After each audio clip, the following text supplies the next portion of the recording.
This is Mac OS Ken. Apple cleans up in smartphone revenue. Trump threatens more tariffs on Indian goods. And lots of original content from Apple. It is Tuesday, the 5th of August, 2025. I'm Ken Ray, and this is news from Mac OS Ken. Brought to you by yours truly and supported by people like you, patrons through Patreon. Find out more and add your support at patreon.com/MacOSCan. Apple may not make the largest number of smartphones, but it still makes the most money making them. That is the latest from Counterpoint research. In a post late last week, the market tracker had global smartphone revenues coming in over $100 billion in the second quarter. That was the highest number for June quarter smartphone revenue so far. While each of the top 5 smartphone makers grew revenue in the second quarter, Apple's growth was the fastest, up 13% year-on-year. As mentioned before, it also took the lion's share of the revenue, capturing 43% of the global take. A number of factors helped push Apple higher. Counterpoint research director Jeff Fieldhack points to a few, including front-loaded iPhone shipments to the US due to tariff uncertainties. A full quarter of iPhone 16e drove sales in Japan, making it one of the fastest-growing regions for Apple. Then there was strength in emerging markets, with India and the Middle East getting special notice from the analyst. While smartphone revenue was up 10% across the board, shipments were only up 3%. This was thanks to what Counterpoint refers to as premiumization. That's basically consumers buying more expensive phones, facilitated by expanded access to financing options, enhanced trade-in initiatives, and heightened promotional activities, all of which are effectively lowering the barrier to entry for higher-end devices, according to the firm. Counterpoint expects premiumization to continue, with revenue growth outpacing volume growth in 2025. As for continued growth opportunities, Counterpoint sees those spurred by generative AI smartphones and foldables. Remember the part in last week's earnings call when Apple's CFO Kevin Parekh offered guidance for the September quarter, assuming the then current global tariff rates, policies, and applications did not change for the balance of the quarter and no new tariffs were added? How could any of us have been so silly? Yahoo Finance had President Trump throwing a spanner in the works on Monday. Hitting his own personal hell site, the president posted the message, India is not only buying massive amounts of Russian oil, they are then, for much of the oil purchased, selling it on the open market for big profits. They don't care how many people in Ukraine are being killed by the Russian war machine. Because of this, I will be substantially raising tariff paid by India to the USA. Thank you for your attention to this matter. President DJT. 3 exclamation points after matter, so... What does the proclamation mean exactly? Oh, you must be new to our planet. We don't know exactly, which is fine, because if there's one thing analysts, investors, and Wall Street love, it's uncertainty.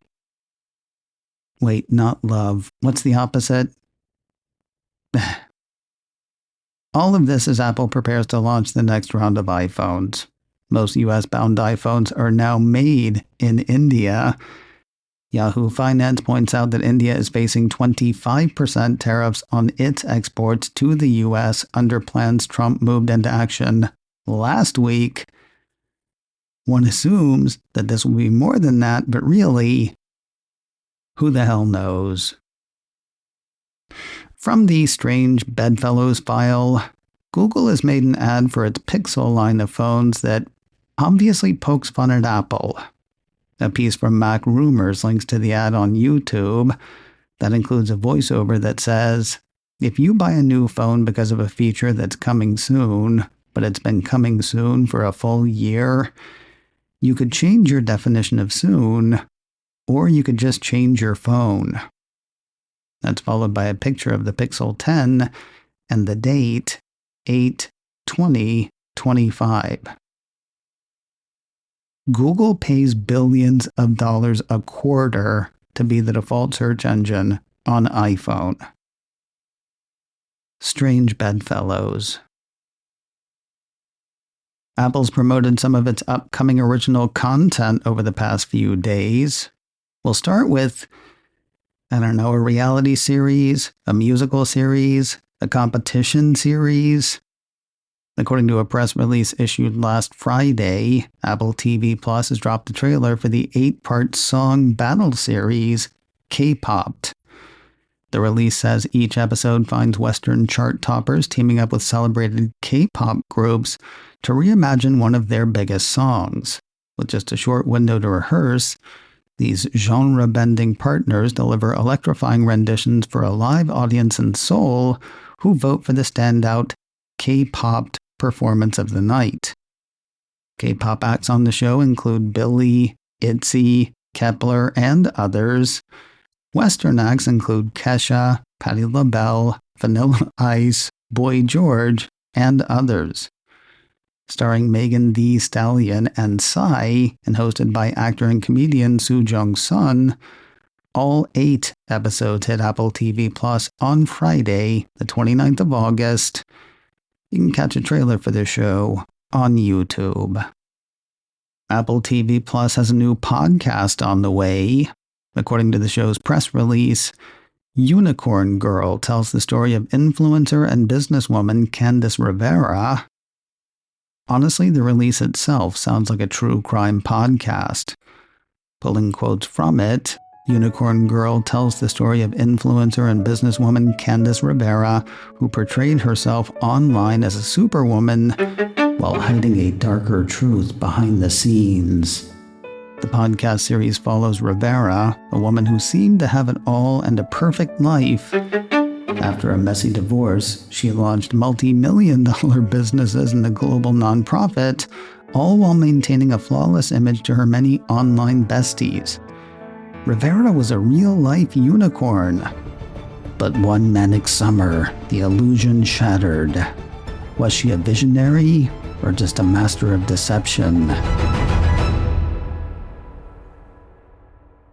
Unicorn Girl is a mind-bending 9-part series about a woman who made everyone think magic might just be real.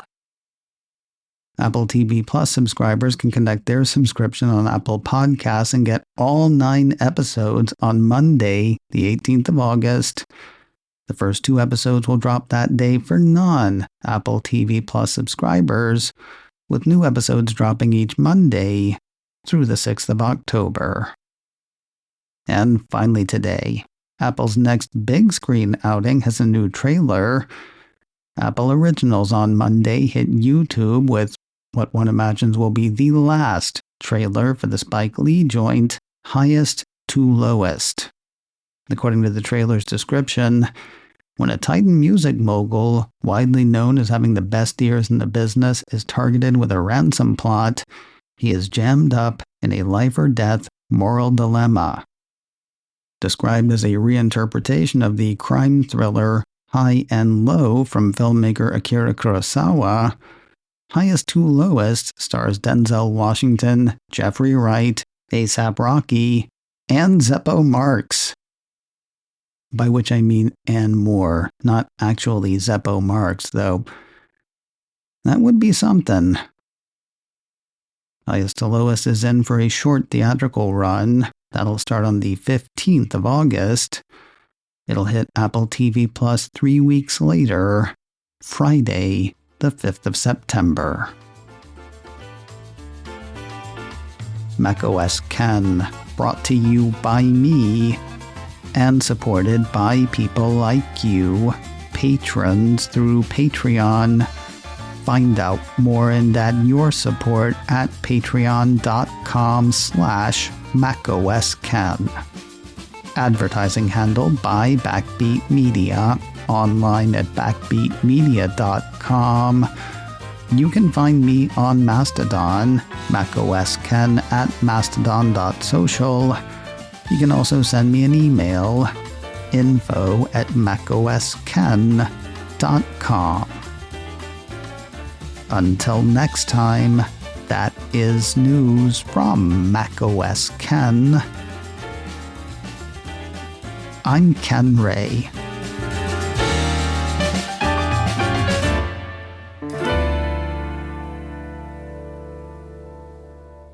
Thank you.